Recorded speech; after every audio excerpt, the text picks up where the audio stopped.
Hey guys, welcome to Masquerade of Motherhood, or as I like to call it, the Mom Show. I'm your host, Courtney Doyle, and this is a place where I am giving you permission to not have it all together. I have some really exciting news. Due to the response from the podcast, I have decided to take the Mom Show on the road. Yep, you heard that right. I am looking to partner with mom groups, small groups, women's events, or Bible studies. They could be in your home or in your church. I want us to join together and remove the masks we wear and claim our identity in Christ. If you're part of a group and you would like for me to speak, follow the link to my website, CourtneyDoyleMinistries.com, and complete the request. Hey guys, welcome back to the show. Today my guest is Rachel Faulkner Brown. And I just want to say from the beginning, Rachel and I have a very difficult conversation ahead of us, and it is based on eating disorders. Rachel is honest and vulnerable about the challenges that she faced as a mom when she discovered that her daughter was battling anorexia. I want to stop there and say that if you or a loved one are battling an eating disorder, there is hope and there is help. Rachel and her daughter are willing to talk to you, talk to your child, so that you can know that you are not alone. They have been where you are. All of their contact information will be linked in the show notes. Now, a little bit about Rachel, though. She is a mom to two. She's an author. She is a podcast host to There Is More podcast. She was also a widow times two, and so she is the director of the Never Alone Widows Ministry.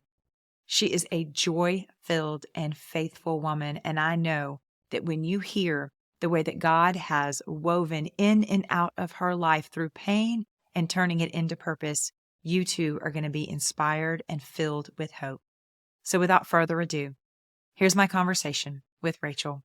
Hey guys, welcome back to the podcast. Today on the show is my guest and new friend, Rachel.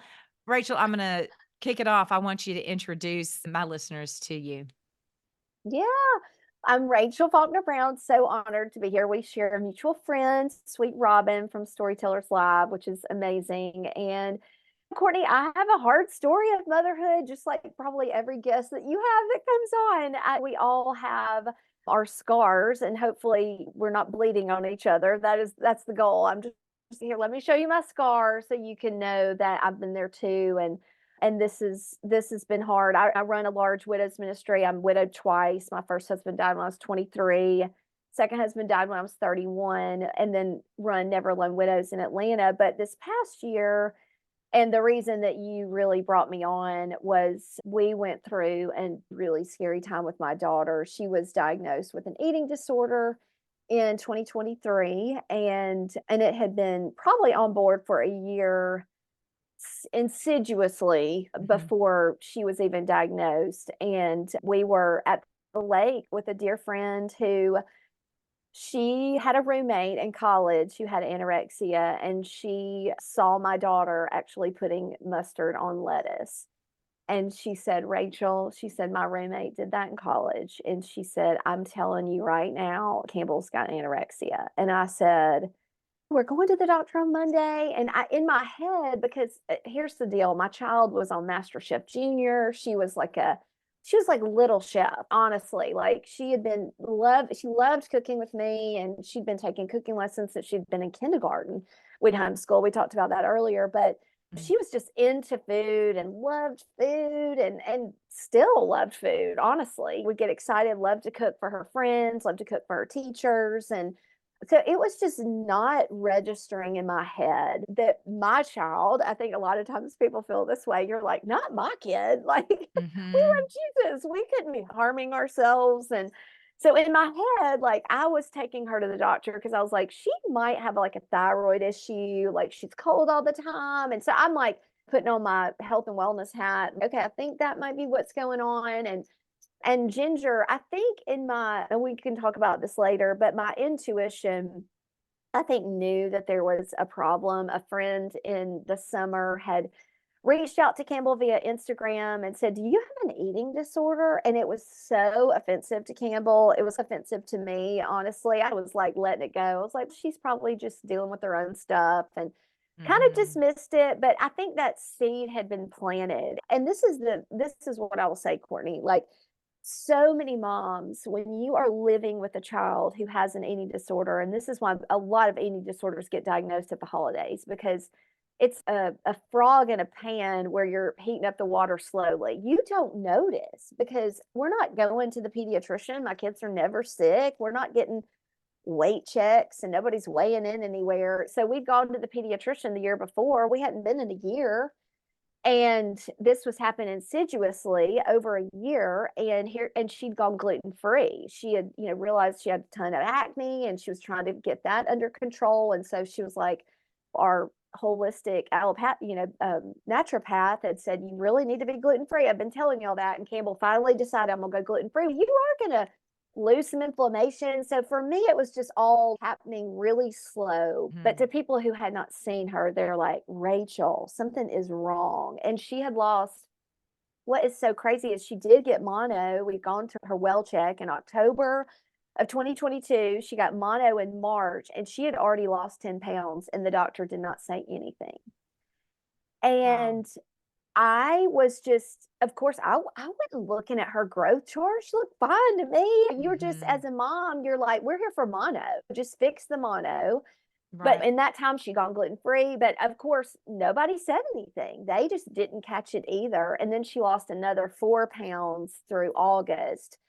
And then people who had not seen her in 6 months, they were like, whoa, what happened to Campbell? And I'm obviously she's living with me. So this is happening slowly, and the restriction is happening more and more. And then in August, everything blew up. And I took her to the doctor and she lost 14 pounds in a year.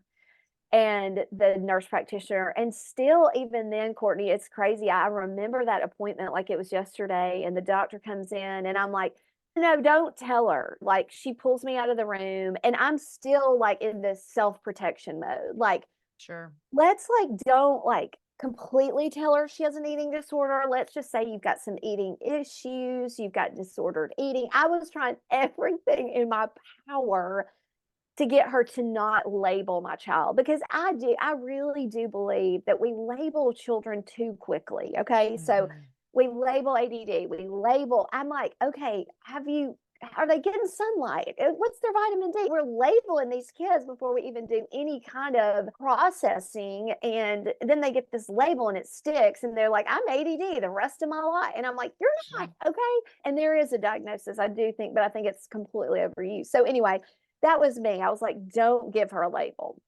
And the pediatrician's like, Miss Brown, we have a problem here. And I think she might even need to go to treatment. And I was just like, what are you saying? It was truly like that Yeah. moment where it's like the Charlie Brown woman's talking. I'm like, are you telling me she has anorexia? I was just like, I don't know what's happening. But my friend had already shared with me this, the weekend before this appointment. So I was prepared, but I don't think you're ever prepared. And we got treatment.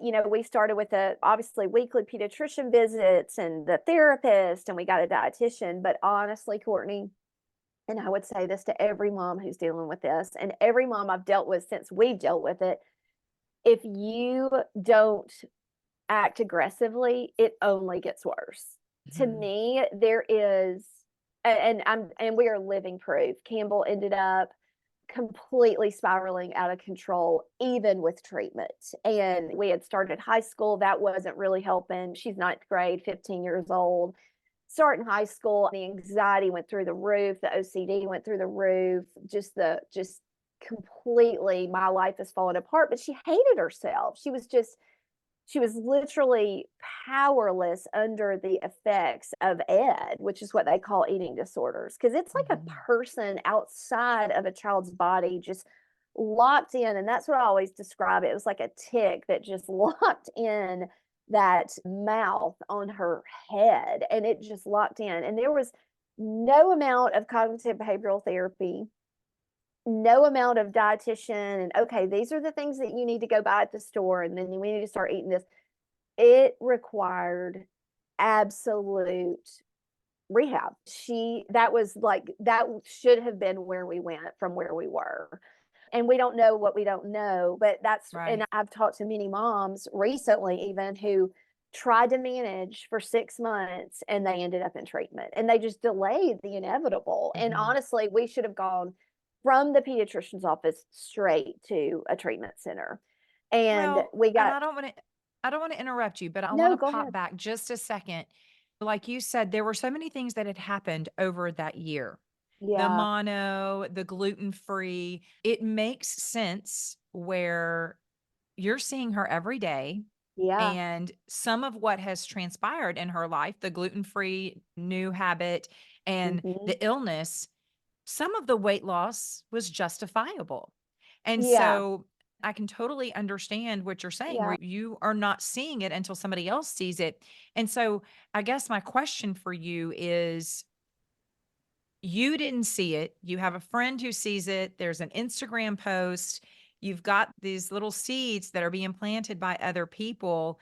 Did you, before you went to the pediatrician, did you question her? Did you say, hey, yeah, this was said, and I know we were offended by it, but my friend, whoever, was concerned about you. yeah, Like, Campbell, are that you, yeah. were there any conversations before the pediatrician said, hey, Miss Oh, yeah. Brown?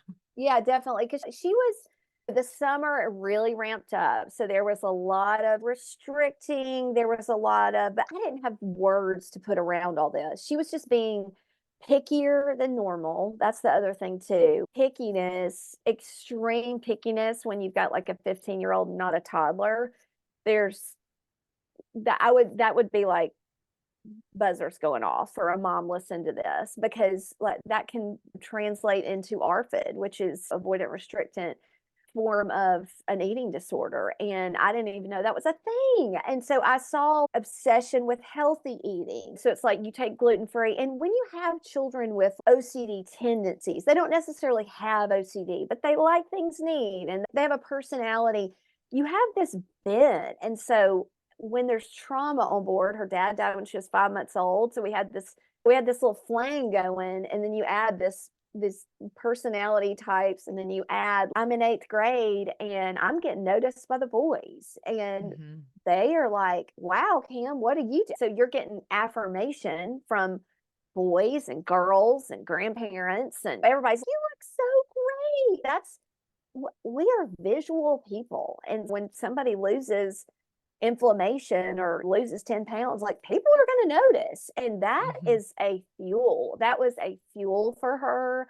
And granted, as it is for anybody, and we all like to Sure. be affirmed. So, yes, I definitely was having those conversations, but because they are masterful liars. People with eating disorders, they do not understand reality and the eating disorder. And so she was just lying left and right. We were eating to get dinner together every night. She was putting food in napkins and I wasn't noticing. And I don't know how, because I feel like I have eagle eyes, but I'm telling you, they are masterful liars. And that's one thing that we've really had to work on is just re-engaging trust. Because once Mm. that trust was broken, it's hard to repair because you really can't trust kids with eating disorders because Mhm.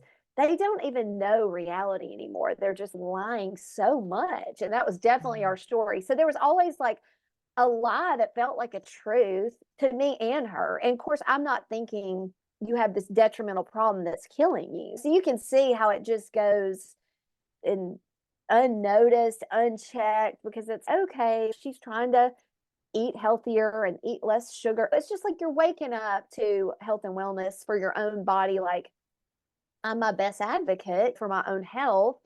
So it's tricky. It's Yeah, really you were tricky. unwillingly, unknowingly being sucked into her Totally. addiction, her 100%. disorder. Yeah, Yeah. and the other thing that eating disorder kids will do is they love to control the kitchen. They love to cook for dinner. So she was like already doing that for years and years before. It just got, she wanted to do it more and help me with the groceries. So I'm like, this is awesome. She's like helping out more in the kitchen. So it was like this. Yeah. I had no idea that was a red flag too, because they want to control Mhm. everything. And there we are. So bottom line, we ended up going September 30th. She had we'd gone to the dietitian trying to find one that fit the fit the bill. It's very difficult to find outpatient services. You're like piecemealing and driving all over Atlanta trying to find the people who know how to treat eating disorders. I cannot imagine being in a tiny town. It was hard enough for me in Atlanta. And that's why I say just go full force into treatment, because like you trying to piecemeal it together is just such a mess. But anyway, we go to the dietitian. I looked at the scales and I was like, holy bananas. Like, are you even kidding me right now? Because I knew what she weighed when we were at the dietitian, when we were at the pediatrician August 20th, and what she weighed. And I saw it that day and I'm like, oh my gosh. And I start freaking out because I'm like, do we need to go to the hospital right now? Because her weight was like concentration camp level. And I'm like, oh my gosh, what have we let happen? Mm. And but here's the deal, we were under care. So I'm like, why did somebody, even the week before when she got weighed, not go, hey, Miss Brown, I think y'all need to go to the hospital, because she was dying. She was literally Oh my dying, goodness. Courtney. Her heart rate when we got to the hospital September 30th. So that was on Tuesday. And on Friday, I was just trying to make all these calls and figure out, do we need to go to the hospital? And finally, somebody said, just go to the hospital. And I Mhm. did, and we get to the hospital, and they treat us like a psychiatric patient, which I was like, I thought the ER was full, and we ended up back in the metal toilet area, and I'm like, and Campbell's like, "Why are we going way back here?" And I had no idea, but we were in the psych ward, and I'm like, Mhm. "What in the world?" Because she was a suicide risk, and I had no idea that was happening Oh my either. gosh. Her heart rate was in the 30s, and, Oh my gosh, Rachel. yeah. Oh, yeah, but Courtney, she How was scary. fine. She looked fine. And oh my gosh, I think that's how kids die, is because they look fine. She didn't look fine. She was very thin, very frail, but she was doing all the things, and it's just a miracle that she did not die in her sleep. And so every Oh. day, today is such a gift. We ended up checking in the hospital. Obviously, we thought we were going to be there for the weekend for an assessment. We never left for 2 weeks. She could not finish her meals and ended up with a feeding tube. And Mm. we ended up going straight from the hospital to get stable for 2 weeks. You can imagine that was the most horrible experience of my entire life. As amazing as Choa was, it was horrible.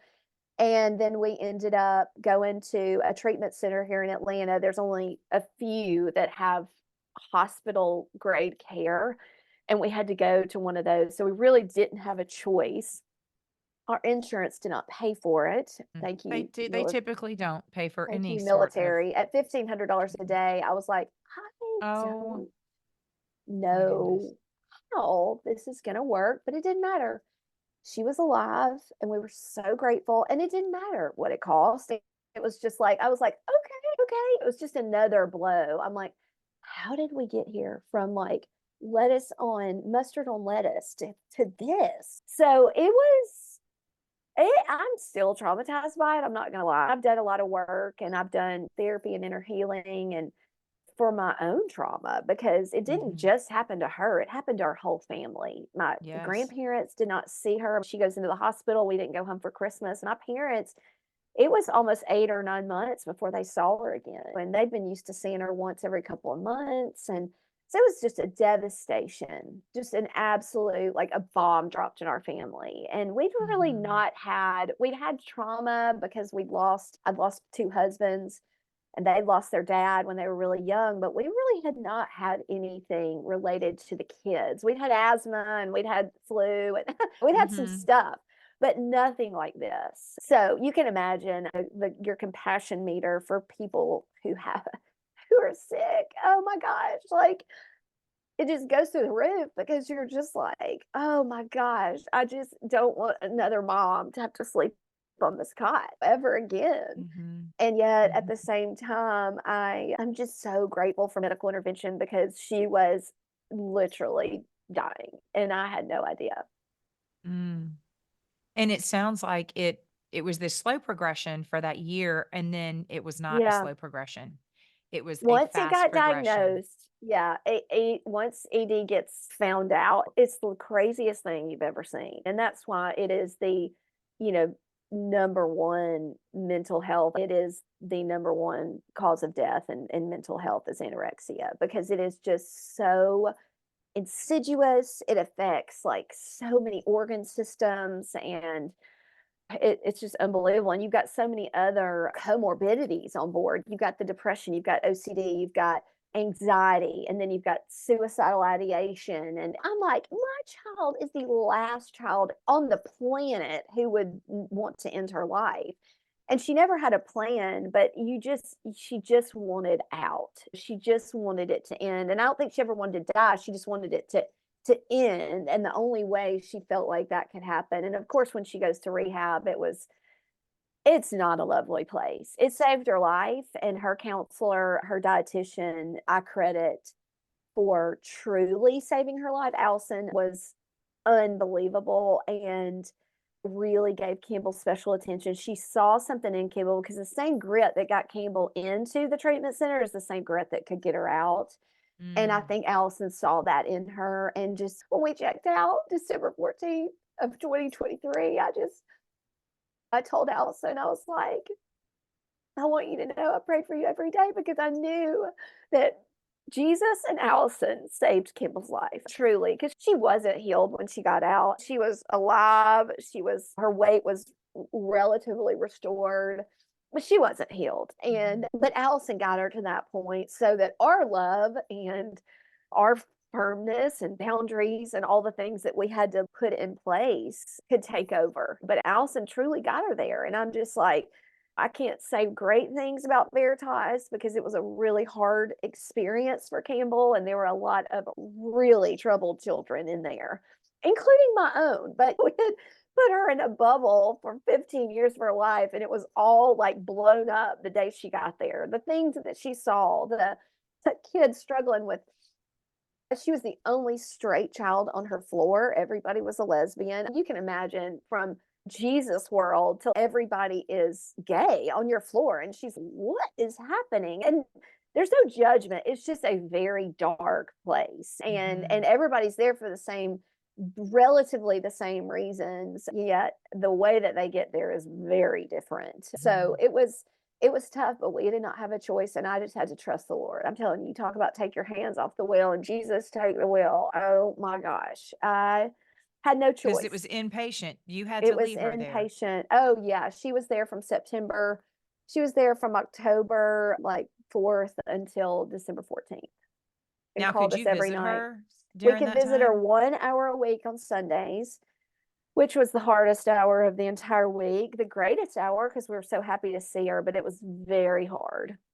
She Mhm. wasn't happy. She wanted to leave every day. There was not a day that she was like, "Today was a great day." Maybe closer to the end when she realized that she was getting out, but almost every night, this was the other hard thing. She only wanted to talk to me every night. She called at 8:30 and we got to talk to her for 30 minutes. She didn't want to talk to my husband and we still to this day, I don't know for anybody who's in a blended family or my husband obviously is her dad. She called him dad, but that biological bio parent thing kicks in so hard when a kid is sick. And so she Mm. really just was like, I want mom. And those conversations, 30 minutes of crying, I want to come home. I want to come Mm. home. Why have you put me here? No parent should have to. I almost wish that they wouldn't have let him call, honestly, because Mhm. it was the same thing over and over every single night. And it was really hard on me. I'm not going to sugarcoat it. It was terrible. I But understand. I wanted to talk to my girl, and she needed me to just take it and just to hold it and just comfort her and be there for her. And that's what we tried to do. But oh my gosh, if I could have handed the phone to my husband, I was like, And please how old take was this she when phone. you she was 5 months old when her biological father passed away. That was your second Yeah, husband, yeah. and he was a pilot, correct? He was a fighter pilot in the Air Force. Yeah, Okay. yeah. And then how old was she then when you met and married your current husband, She was Rod? 5. Yeah, so her only memories are of Rod, and he's Mm. been dad, but I will say girls and because of Campbell's age and because she didn't have as many pictures with my late husband, She definitely grieved differently than my son has. Like, he's Mhm. very much in a place of very much like Rod's my dad, and I'm just good with that. Every kid just manages their own trauma very differently, and they Sure. experience the trauma very differently. And Campbell, I think, because she went through puberty at about 11, had a little episode where she was just like, I don't want anything to do with him. I have a dad. You're not Mhm.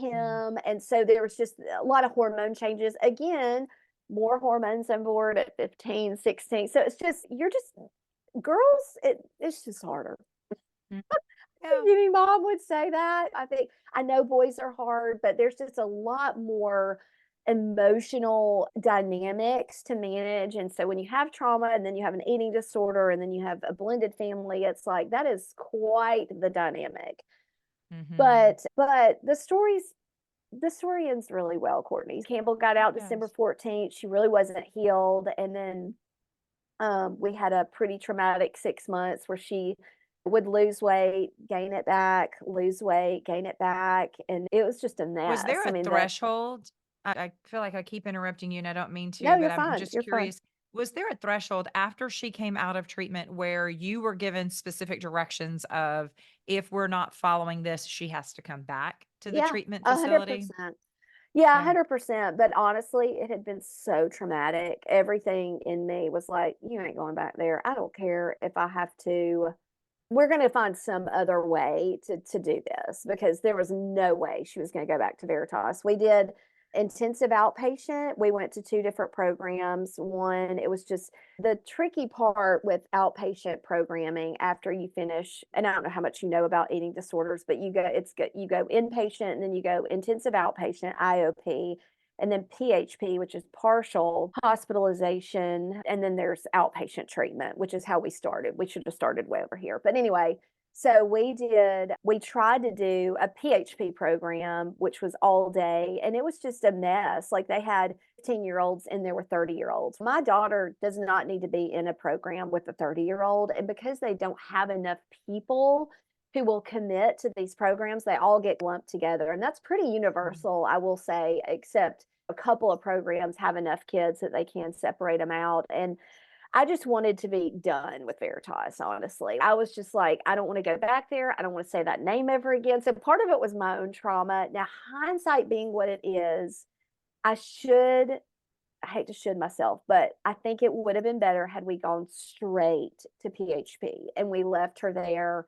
Pretty much it's 8 to 3. They eat 2 meals there and then they eat dinner with you. Had we done that, I think it would have been faster. But honestly, I was so traumatized. She was so traumatized. And I just wanted her to be home. I just had missed her so bad. So part of it was like us like wanting to see if she truly could do the work at home with a team. And what we found is that she couldn't. She couldn't. And so we delayed her healing, unfortunately. But it's so tricky. Every kid is so different. But I do wish that we had gone straight to the partial hospitalization from 8 to 3 every day and kind of step down. And I was just like, Mhm. get her out of there. It was Christmas. That's the other thing, too. It was December 14th. So we had the holidays, nobody's starting programs. That's the thing. And so much of these kids who do need treatment, the holidays are a big, tough time, but Yeah. families want them home, but it's like they don't know how to be home, and then you just end up with a mess. So it is so hard. But I think hindsight looking back, I would have done a more intensive step down, and we tried. It just wasn't the right program. So anyway, all that to say, she really did not take a, a responsibility and her mindset. She did not get that right until June of Mm. 2023. And she went on a trip. We let her go to camp and she had to get weighed, which is crazy, but they have to weigh you to go on this zip line in Hawaii where she was at this camp. And Mhm. she had never seen her weight. She had not seen her weight in 8, 9 months. And so she was like, am I going to let this weight determine my future, this experience? And she decided on top of that mountain, I'm not going to let this define me. And her mind shifted that day. Was it like some Jesus encounter? It was I got weighed before Zipline, and it really shifted, like, her whole future, and she started to heal after that, and yeah, I know, and we didn't even it was, like, such a risk to let her go to that camp, but I was just like, "I just feel like she needs to go," and it ended up being a mess. She lost weight, she couldn't get enough food during the day. It's camp, you're just when they're Mhm. burning all kinds of calories, and anyway, all that to say, but I'm forever grateful because it was where she decided that this is not gonna define me, and it was a Christian camp, and she really got to experience nature and who God is and her identity, and then had this experience with a scale on a zip line, and she decided, "This is just not who I wanna be." And Mhm. God, I'm like, "Thank you, Lord," because I Yeah. couldn't have planned that. I couldn't have manufactured that. It just happened in God's infinite, divine just encounter for her to really decide this And the is who I wanna simplicity of be. it. The Isn't simplicity it of it. amazing in the simplicity of Yeah, a scale on a zip yeah, line in Hawaii, yeah. and then she But I realizes think the combination of adventure and freedom of she flew out there by herself to Hawaii, which some people think we're crazy letting her do that, but I was just like, I think that adventure and that freedom and then just that moment of truth where she decided, "This is not who I am."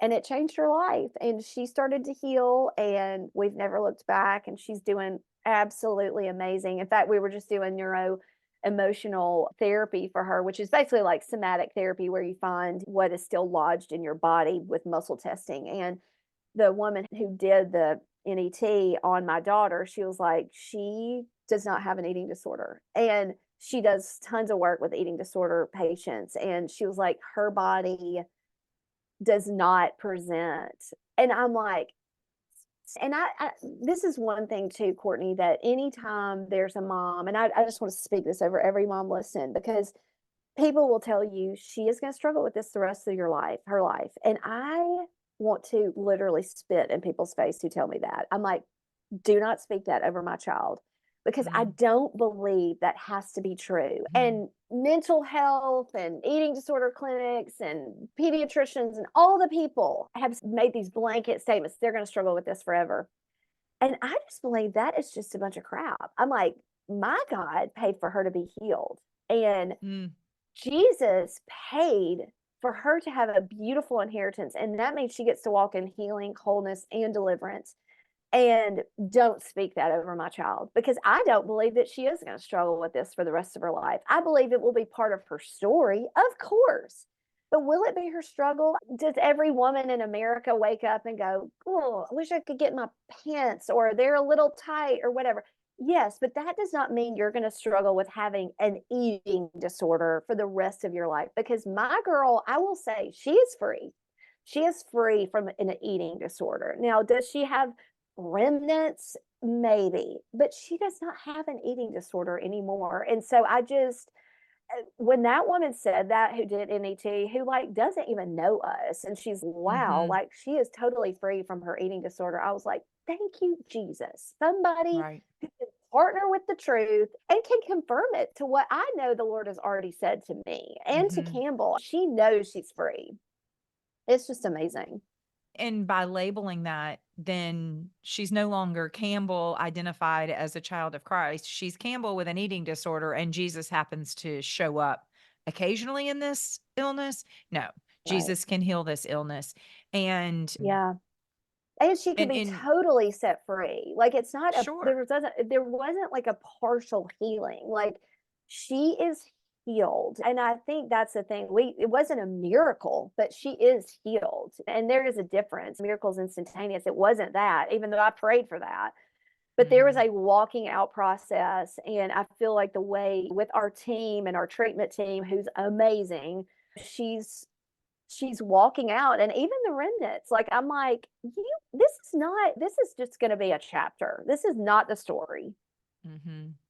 Do you see or have y'all discovered that there was an emotional trigger to this eating disorder? Like what people don't just wake up and say, "Today I don't like food. Today Oh, I'm yeah. gonna not eat this because I don't want to be fat." Like you said, Mhm. she was 15, she was Mhm. probably already a pretty small girl. Mhm. Where's the emotional component? What's the root, Mhm. do you believe? And I'm sure you Yeah. know that that got her to this place? Yeah, so in 5th grade, she was at a friend's house. The dog, like, jumped on her and got her muddy, and she had to put on a different pair of clothes. It was just a little play date. And her friend was really thin, and she had offered her clothes. None of her clothes fit, so they had to go to the older sister's clothes. And Campbell said in that moment, she said, "It was like I was in the Garden of Eden, and somebody handed me the tree of the knowledge of good and evil, handed me the fruit." And I realized in that moment, "Oh my gosh, I'm not like Olivia. I'm fat, and she's Mm. not." And it was just this moment where, and she said, "I didn't know how to act on that in 5th grade," but she said it was there. And then as she got smarter, more capable, that the enemy just attached more and more lies, and she wasn't as athletic as the rest of her girls in her class. I'm just not athletic. I never played a sport. I'm just like, I don't Mhm. care. I don't like to sweat, whatever. And so it just was like compounding interest to this lie, this original sin or a lie. Campbell had nothing to do with it, but it's just that's just how the enemy works, though. He's just builds a stronghold. It's a Again, a very stronghold, simple moment. Very simple, simple moment. innocent, nobody Yeah. abused her. It was nothing like that. It was just this moment, and then you've got a child who's already feels a little different because they don't have a dad, and so it's just compounded interest that the enemy Mhm. loves, Mhm. and then what you're doing works, and you end up with six-pack abs, and then you go on a field trip with this class to Savannah, and all the boys notice your six-pack abs, and it was just fueled. It literally gained momentum, and then you end up in a full-blown eating disorder and all of that. Those are all like little internal lies that I never could have ever known. And Campbell wouldn't have even been able to articulate it at that age. Oh. Just in reflection, you can see it so clearly, but not in Mhm. it. No, Yeah, not in she it. probably didn't come home from that play date and say, "Oh, I had to wear the big sister's clothes, and this is how it emotionally made me feel." She couldn't put words to that. And she didn't even know, yeah, it wasn't even probably a thing in the moment. It was just, "I'm gonna do Mhm. this," and then as she reflected on it, it's, "Oh, I think I'm fat." And they say 9 and 10 is when a girl looks in the mirror and doesn't see innocence anymore, and I'm like, that was Mm. 100% our story, for sure. That's a heartbreaking Our statistic It to is think. really heartbreaking. It Mhm. is, and it's really real, and if you've got and that's the thing, like, my mom, bless her heart, she took me to the diet center and weighed twice a week and ate Orange Roughy, and we had fat soup growing up. It was just like, I don't know how I didn't end up with the eating disorder, but I think I saw all that, and I was like, "I am not gonna be that person. I don't wanna be Mhm. going to the diet center and weighing in." I don't care enough, honestly. I was just like, "Alright, I'm okay." And so I had just already mentally don't want to talk about my body. I just want to be strong and healthy. And so in that effort to be strong and healthy, again, you can't ever know. And I wasn't obsessive about it by any means. I'm not a personal trainer. I just work out 3 times a week. You know what I mean? Like we weren't like in it to win it here, not competing in competitions or doing anything like that. And yet at the same time, like a child who already has that stronghold in place, they can read mom's health and wellness journey as, "Oh, I need to do that too." And Um, Sissy Goff, we were on a podcast probably 3 months ago, and she said the best advice that she's heard from any pediatrician is just don't talk about food to your kids. Just let them be. Don't be like, "Oh, you don't need to eat that," or because I was, "Hey, let's limit the sugar," and that was just in an effort to be healthy, but it can go so awry, and you don't know which kid that might happen with. So, she yeah. was like, "It's just better just to when they get to the age, like, where they're moving out or whatever, over 16 potentially, let them figure it out and just don't talk about food, just serve food," and it's really tricky for me because 'cause I'm like, "Don't they need to know?" But she said Yeah. no. But look, we're all guilty of that. Oh my We gosh. are. I am so guilty of that. I grew up dancing, Yeah. and our dance teacher weighed us every week and had no problem. But my mother, she knew that was happening and Oh, yeah. willingly drugged me back to that dance studio. My sister and I both danced with the same dance teacher, and we laugh now as adults. But we're like, do you know how many times that Yeah. we would get on that scale It's and unbelievable. in front of the other students, and the weight was announced, and it determined Unreal. where you stood in the dance. She had no problems telling us, "You've Yeah, gained 5 pounds. Here you've got these girls that are on their periods, so it could be that time of the month. Of course, you're holding on to extra totally. water." Oh, no, the humiliation, publicly was Yeah, yeah. incredible. And it's funny listening to Campbell because the goal really is body neutrality. It's not body positivity, it's not obviously body negativity. It's body neutral, just really neutralizing like how your body is in this world and really neutralizing that. And it's so interesting to listen to Campbell talk about it. And I know enough to be dangerous, but she's really it's fascinating because I'm not body neutral. 100%. I'm not. So and it's Mhm, not something I talk about, but I'm not there. And I wish I was. And mhm. I don't have a single friend who's body neutral. Right. Honestly, and I'm perimenopausal and it's just everybody's talking about protein and get the protein and drink the element and I'm like, what in the world? I don't know how I didn't die before now. I never even thought about protein. I never thought about electrolytes. I'm like, we just drank water and Coke and Diet Coke. It's just and so there's this shift. We just know more and it has become our Achilles heel. And then You you know, add it social is media to yeah, the well, yeah. factor of what our children are hearing, because Yeah, if you're not speaking about it in your home, like the sissy said, let's not talk about food. Okay, I could practice that at home and not make food sure. an issue, but the minute my child picks up a phone, the minute my child turns on a commercial, there is going to be something saying, this is good for you, this is bad for you. Of course, social media, you've got these girls that are praising super thin bodies and, Oh, all over the place. try-ons, and I'm an adult, I'm a 49-year-old woman, and I can look at somebody trying on a super cute outfit, and I know I'm not their size, and I'm like, "Oh my gosh, that's the cutest sweater," and I click on Yep. the link to go buy said sweater, and then I'm like, "That's not gonna look cute in a large. It looks cute because she's an extra small."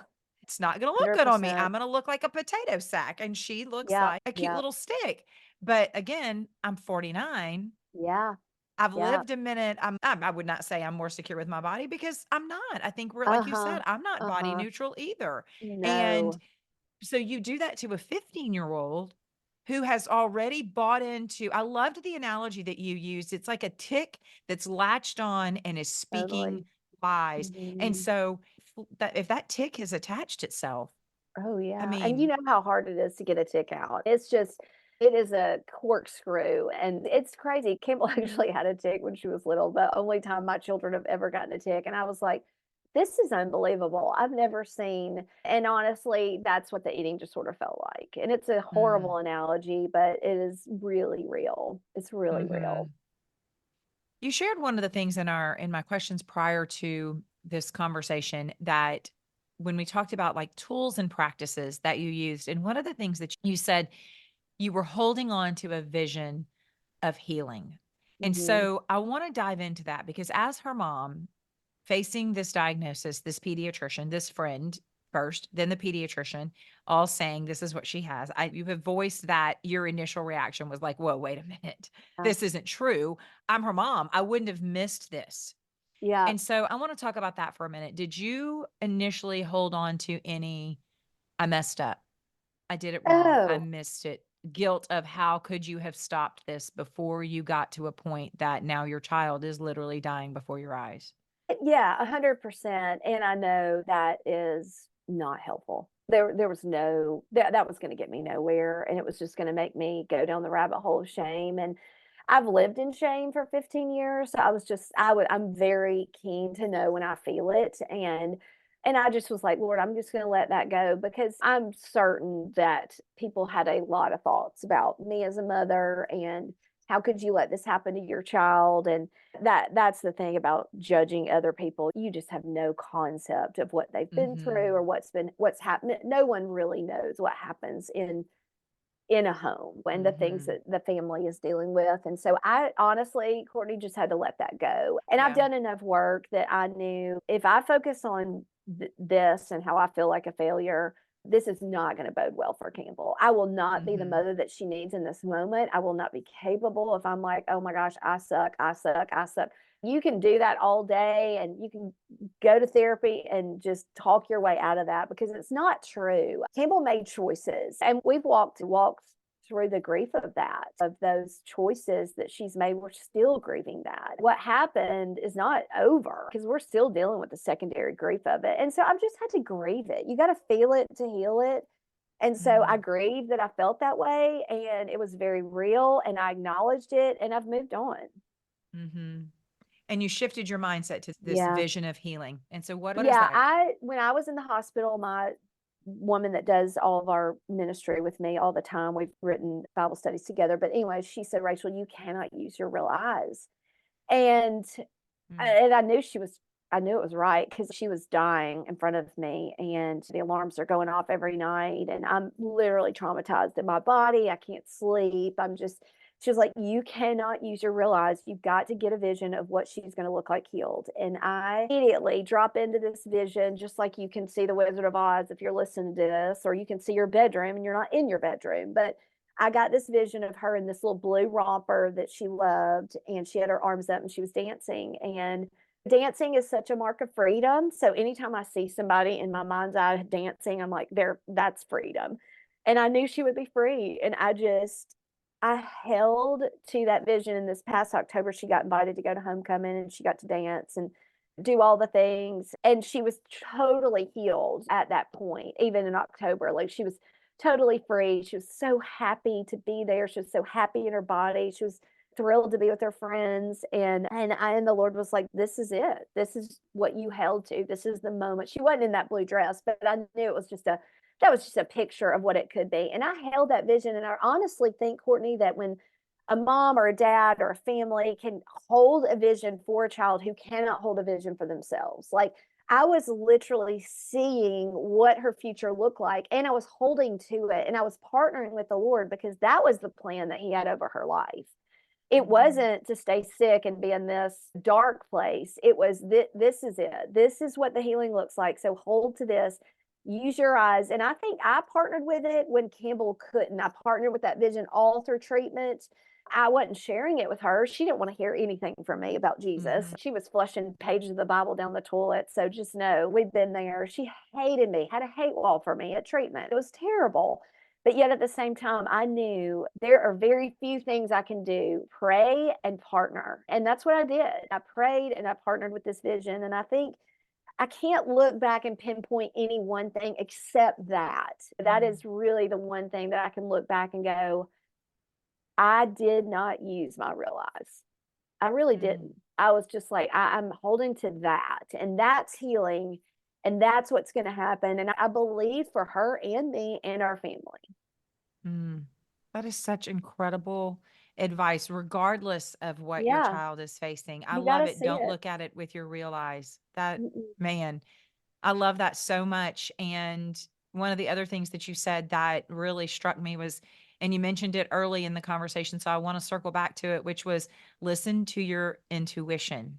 And I think sometimes we forget just how God created us as moms to have that intuition, that gut feeling that maybe something's not right. And let's talk a little bit about that. You said that even though the girl sent the Instagram post, there was something in you Yeah. that knew, and then your Yeah, friend I pointed think it I out. knew. Yeah, and I'm a knower, so the Lord, that's how he speaks to me. He'll just drop things in my spirit. I can't really explain how I know things, but I know Mhm. things. And I think he was dropping things in my spirit, but I was just so resistant because of who Campbell was and Mhm. how we were interacting as a family. We'd been on multiple family vacations and she was totally free and fine and was doing great. She was the gluten-free thing was always a little annoying. I was just like, okay, we got to find special food. But That's so been a all of that, fad, Rachel. Like, well, that's for years now. I Everybody's know, gluten free.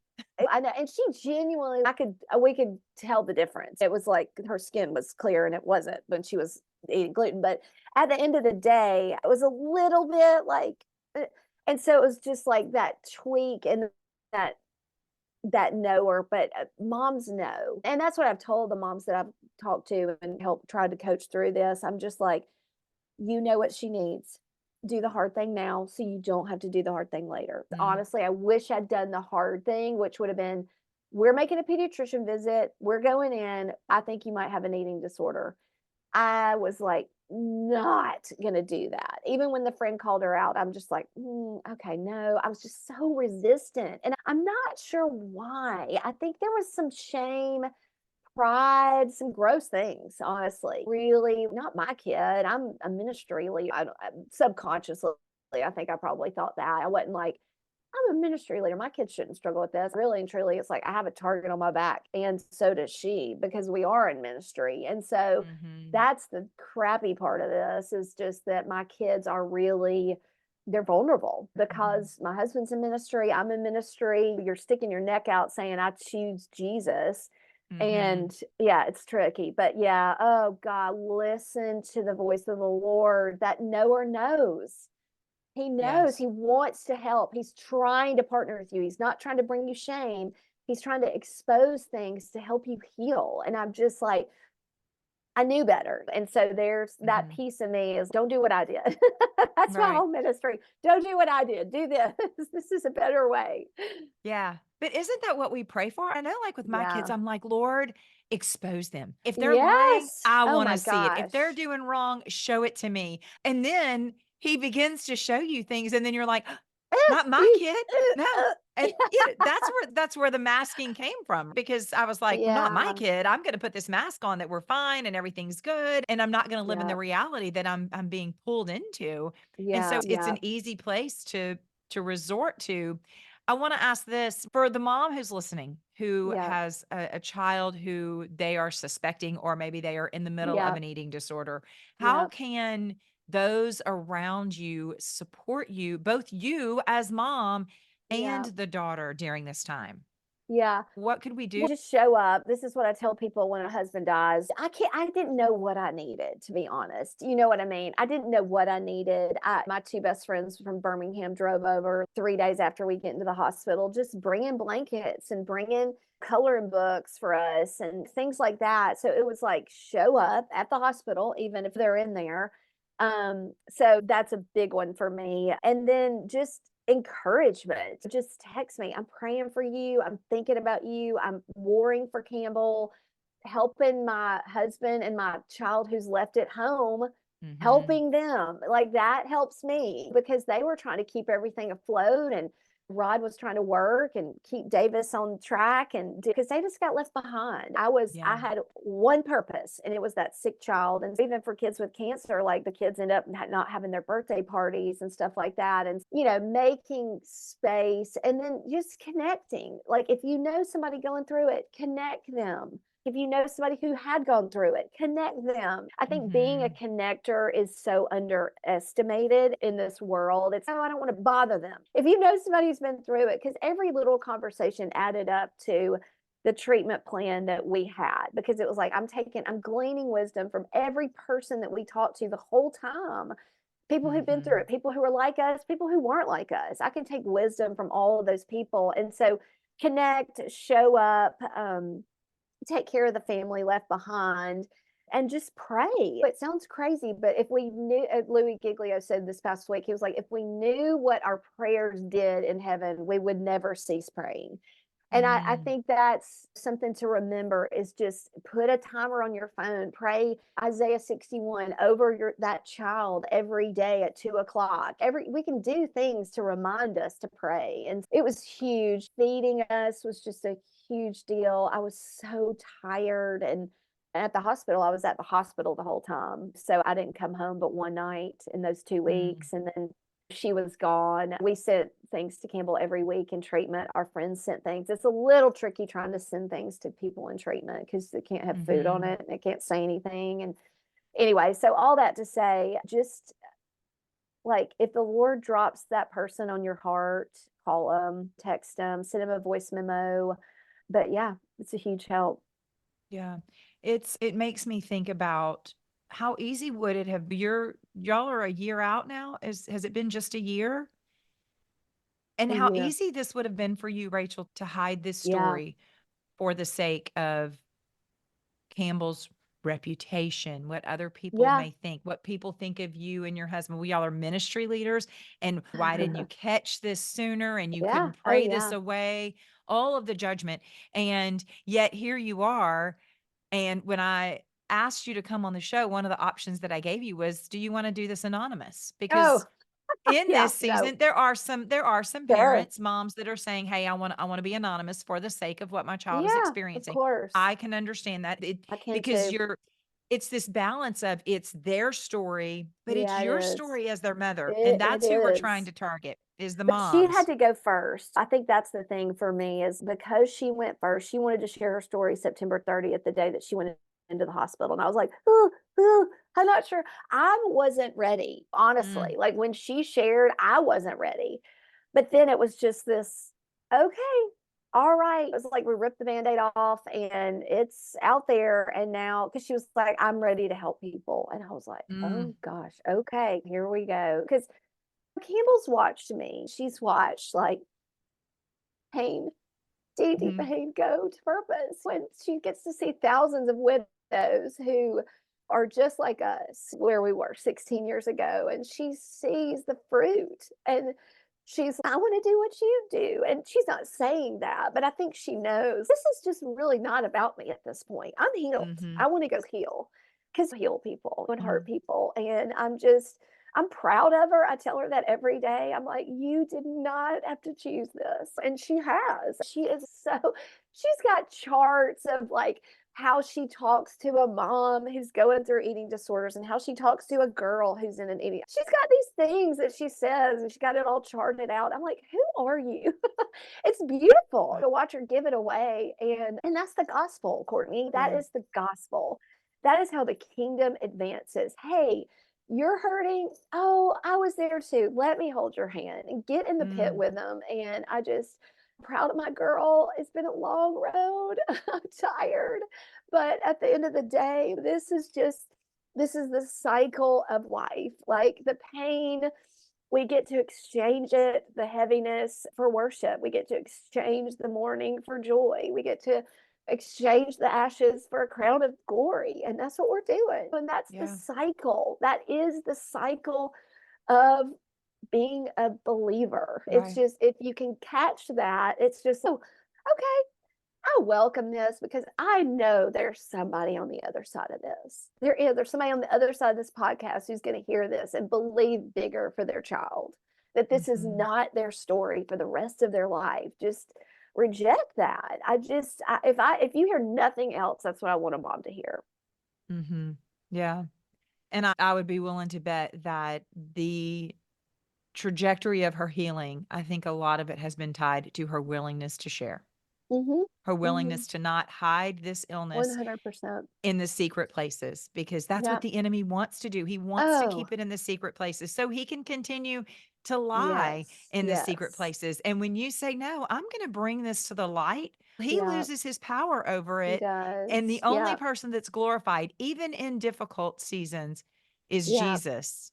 And now look what he's doing with it, because I would be willing to bet if Campbell was on this podcast right now, she would probably say every time she shares her story or she helps another girl come out of this pit, it Yeah. heals her heart more Yeah. and more. And like you said, it's turned her pain into purpose. And Yeah. man, we don't Yeah. want our kids to go through painful things, right? No, we don't. But Oh my gosh. I told I her the mean, other day, I we was can't like, protect them. you can't. And I think once you partner with the fact that if you're a kingdom person, you realize there's so much going on that we can't understand. That's the great mystery of this life. And yes, if that is, once you get a hold of that, it makes it a little bit easier to Hmm. stomach it because there's just something so beautiful on the other side of this and holding to that. Like the promise has been made. I'm just going to make bank on it. Yeah. Man, such a wonderful testimony of God's faithfulness in your Yeah. life and your daughter's life. I ask at the end of So every good. episode, is there something you're praying for that we Yeah. could join in prayer with you? And do you have a verse that you could share with our listeners? Yeah, I'm teaching on Isaiah 61:3 at the end of the month, and I've never really dug into I've heard it my whole life, but I'm not sure I've like really understood it. And he has given us a crown of glory for ashes. He has given us the oil of joy for mourning, and he's given us praise for heaviness. And I'm like, it's so much more beautiful than we know. And in that first line of that scripture, it's like the ashes were obviously people wore them for mourning, but what the exchange was basically a bride's crown, like because brides in that day and time wore these like real elaborate crowns.